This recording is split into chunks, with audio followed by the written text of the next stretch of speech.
All right, the latest inflation report shows inflation is up, yet Wall Street sees that as a win.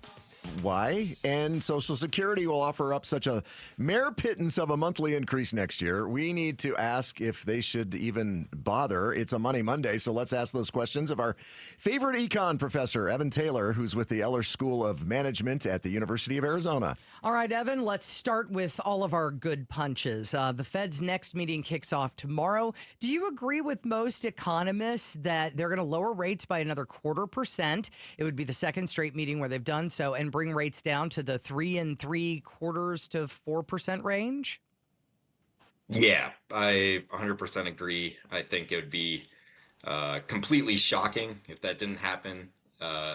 They've sort of everything that they've indicated suggests that they're going to cut rates by a 1/4 point. I think everything they've done indicated they're going to cut again in December. It's sort of what happens after that that's sort of up in the air now. Yeah, and of course, we got that delayed CPI report on Friday, and it shows inflation's up. Is this why Wall Street sees inflation going up as a win? I mean, the Dow closed up more than 1%, NASDAQ up more than 1% on Friday?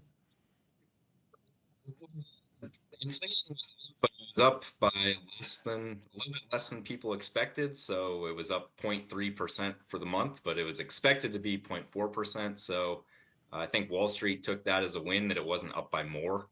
That things like tariffs are hitting inflation, but they're not hitting it in a way that could be worse. So I think that's where the win came from. The rate cuts are basically already going to be priced into the. Oops. I think we lost Evan. I think we've lost Evan as well. Uh-oh. It's the fun. You know what? We love computers because they were going to make our lives simple and easy. Right, so computers were going to fix everything. Oh. You know, it's interesting because just to kind of continue on this, with rates down to the 3 3/4 to 4% range, we already saw going into the weekend, I believe, mortgage interest rates went down yet again. Mm-hmm. So that's kind of been factored into all of this. So that's right. Good news if you're spending money that you don't have. Right. But what about the money that you do have? Well, unfortunately, your savings rate is down as well. Right. But, if you're counting on your bank account's savings account to save you, that's never been a really good procedure anyway, I think. But I really wanted to talk to Evan, too, about Social Security and the cost of living increase, which is going to be, so it's 2.8% for next year. Right, and we have him back, actually. Oh, we do? Okay. Yes. Okay. Are you there? Hello? Yep. Yeah, sorry. I guess okay. I guess the link cut out there for a second. Oh, yeah, not your fault.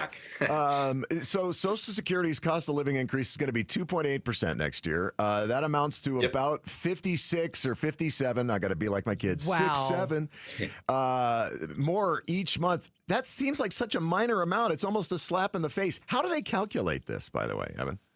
So that's based on the annual CPI, the Consumer Price Index. So that was 2.8% at the time that they do the Social Security increase. So they just increase it by that inflation rate every year. So 2.8%, that's $56 a month. If your payments are $2,000 a month, that's not nothing. It's not gonna be a huge increase, but remember that happens every year. Yeah. So those increases are important. If you didn't have them, your payments, over the course of 20 years would be sort of much, much lower in real terms. So I'm just curious about the CPI because, I mean, it's, that's a lot of gobbledygook to most of us. Yeah. What goes into the Consumer Price Index and what is left out? Because, man, it feels like I'm paying a lot at the grocery store, certainly more than 2%, 2.8% higher. Yeah, so food and things like that are included in the CPI. The way it works is they have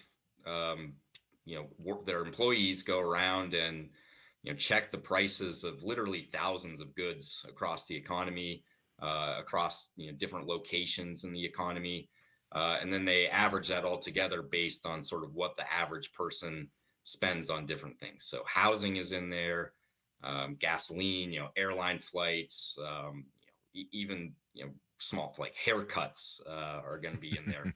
So sort of almost anything you can think of that you spend money on is probably going to be in the CPI.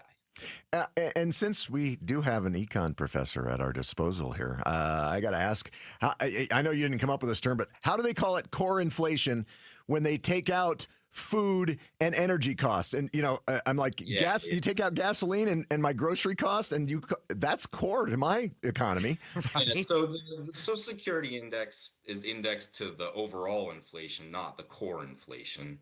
The Fed follows core inflation largely because things like gasoline, especially gasoline, is very volatile. Right. So you can see gasoline go up 20%, down 20%. And that largely has to do not with the U.S. economy, but sort of global issues, right? So, when we see, things happening in the Middle East, that can cause the price of gas to go up or down a lot. With food is also volatile, but much less volatile than gas. So the idea is they want to strip away these things and really get to the core of inflation, based on their monetary policy. And so the idea is that their monetary policy doesn't really impact the prices of things like food and gas. But for the Social Security, for those things, those are put into inflation. So if the price of food goes up, Social Security benefits will be tied to that. Okay, very good. That is our favorite econ professor, Evan Taylor, who is at the University of Arizona and joins us, and we enjoy his time because he talks about stuff that we don't know anything about. Right. We get an education here from the professor, right? Exactly. It's like, why does that happen? Why? Thanks for watching Arizona's Morning News. Click to watch more from KTAR News and hit the button in the middle to subscribe.